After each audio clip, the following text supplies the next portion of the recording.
ඇඹුල් රස දකින්නේ දෙහි ගෙඩියකින් ගොරක ගෙඩියකින්. ලුණු ටික දකින්නේ ලුණු රස දකින්නේ ටින් එක මුට්ටියක.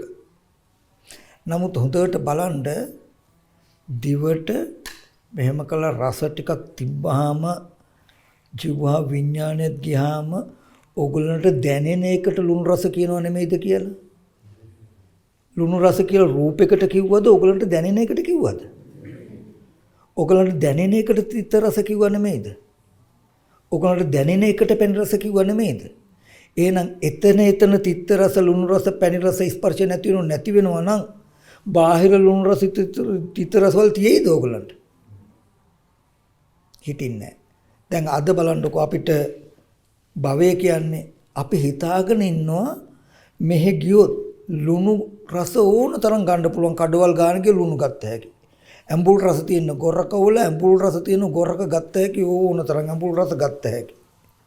පැණි රස තියෙනකේ කුලසීනි වල ඒවා කඩවල තියෙන වගේ අද අපිට ලුණු රස, තිත්ත රස, ඇඹුල් රස, පැණි රස උනුනම හොයන්න තියෙනවන්නේ.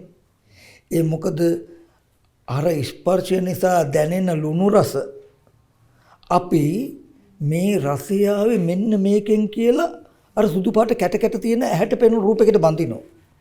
එතකොට අපිට ලුණු රස හැටියට පෙන්නේ අරක. බාහිර නිමිති හිටිනවා. නේද? ඕම් ඔය වගේ මහ ගැඹුරු වරදක ඉන්නවා අපි.